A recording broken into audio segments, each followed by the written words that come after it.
안녕하세요. 이번 영상은 필터 함수의 기본적인 사용법을 알아보겠습니다. 필터 함수는 두 번째 인수까지는 필수적으로 입력해야 하고요. 세 번째 인수부터는 선택사항입니다. 먼저 첫 번째 인수는 전체 데이터 범위가 되겠고요. 두 번째 인수는 첫 번째 인수로 지정된 범위에서 데이터를 필터링할 조건을 입력하면 됩니다. 자세한 사용법을 알아보겠습니다. 등호 입력하고 필터 함수, 첫 번째 인수가 데이터 범위였죠. 두 번째 인수는 데이터를 필터링할 조건인데요. 여기서는 2반에 해당하는 데이터만 필터링 해 보겠습니다. 반에 해당하는 데이터가 입력된 B3부터 B24까지의 범위를 지정하고 이 값이 2라는 조건을 설정해주면 2반에 해당하는 데이터만 가지고 오게 되겠죠. 엔터 입력하고 이런 방식으로 필요한 데이터를 필터링해서 얻을 수 있겠고요. 지금 실습한 내용이 필터 함수의 가장 기본적인 사용법이 되겠습니다. 이 필터 함수의 작동 원리는요. 우리가 두 번째 인수에 입력해준 내용이 true인지 false인지 확인한 후에 첫 번째 인수로 지정한 범위에서 true에 해당하는 데이터를 가지고 오는 것인데요. 그래서 내부적으로는 두 번째 인수에 입력해준 조건이 true인지 false인지 확인하는 과정을 거칩니다. 자, 이런 식으로요. 등호 입력하고 B3셀이 2인지 확인하고요. 마찬가지로 등호 입력하고 B4셀이 2인지 확인하는 거죠. 수식을 복사하겠습니다.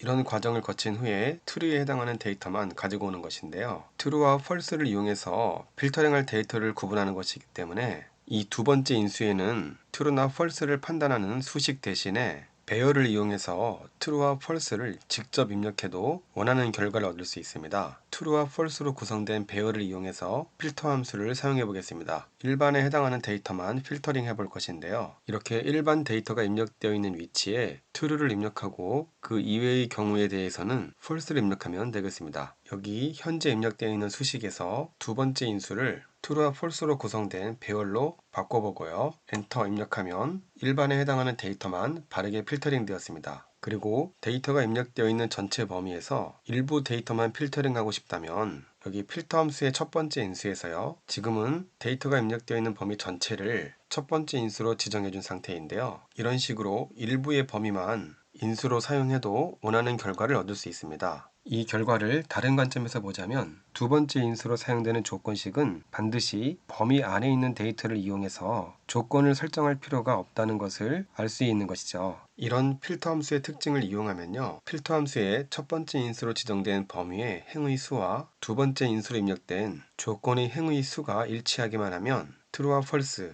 혹은 true나 false로 판단되는 수식을 이용해서 필요한 데이터를 필터링할 수 있다는 내용을 알게 됩니다. 여기 이 범위를 필터링해서 첫 번째부터 네 번째까지만 필터링 해 보겠습니다. 그러면 이렇게 첫 번째부터 네 번째까지만 true가 입력되어 있고 나머지는 false로 입력되어 있는 이런 배열을 두 번째 인수에 입력해 준다면 원하는 결과를 얻을 수 있겠죠. 여기 입력된 수식에서요. 중괄호를 이용해 만들어진 배열을 지워주고요. 여기 범위를 이렇게 선택해 주겠습니다. 그리고 엔터. 그러면 이런 식으로 필요한 데이터를 필터링해서 얻을 수 있는 것이죠. 그리고 이런 발상도 가능한데요. 여기 0과 1이 입력되어 있는 데이터 범위가 있는데요. 입력된 값이 0인지 확인하는 수식을 입력해 보면 등호 입력하고요. 5, 3셀 선택하고 입력된 값이 0인지 확인해 보는 것입니다. 그러면 true가 반환되죠. 이 수식을 아래쪽으로 복사해서 그 결과를 보면 방금 전에 입력한 이 범위의 내용과 동일하죠. 필터 함수를 한번 사용해 보겠습니다. 등호 입력하고 필터 함수 첫 번째 인수 동일하게 지정해 주고요. 두 번째 인수 조건인데 여기 입력되어 있는 데이터 중에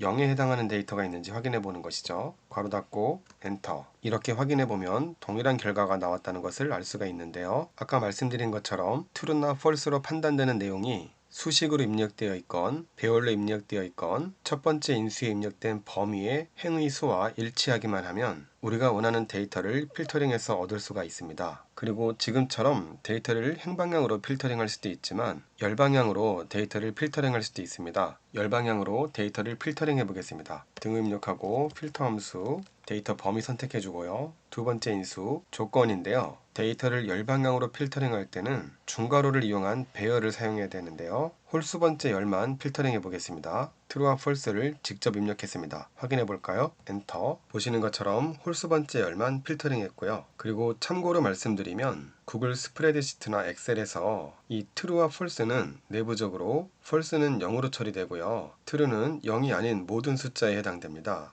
이 원리를 이용해서 다시 한번 수식을 입력해 보면 데이터 범위 선택하고요. 쉼표, 중괄호 1과 0을 교대로 입력해 보겠습니다. 중괄호 닫고 엔터. true와 false를 직접 입력한 경우와 숫자 1과 0을 입력한 경우 모두 동일한 결과를 반환해 주죠. 꼭 1이 아니어도 상관없습니다. 0만 아니면 모두 true로 처리해 주기 때문에 지금 1이 입력되어 있던 자리에 1, 3, -1, 100 이렇게 입력해 봤는데요. 결과는 역시 동일하죠. 주의할 점은 범위에 있는 열의 개수와 배열에 입력되어 있는 값의 개수가 서로 동일해야 한다는 것입니다. 아까 입력했던 행방향 필터링도 0과 1을 이용해서 처리해 볼까요? 두 번째 인수로 입력되어 있던 내용 지우고 중괄호 첫 번째부터 네 번째까지만 필터링할 것이니까 1을 4번 입력하고요. 나머지는 행의 수에 맞춰서 0을 입력해 주면 되겠죠. 중괄호 닫고 엔터. 동일한 결과가 반환되었죠. 이렇게 해서 필터 함수의 원리를 간단하게 확인해 보았고요. 앞으로 이 필터 함수를 다양하게 활용하는 여러 가지 예시를 소개해 드리도록 하겠습니다. 모두 수고하셨습니다.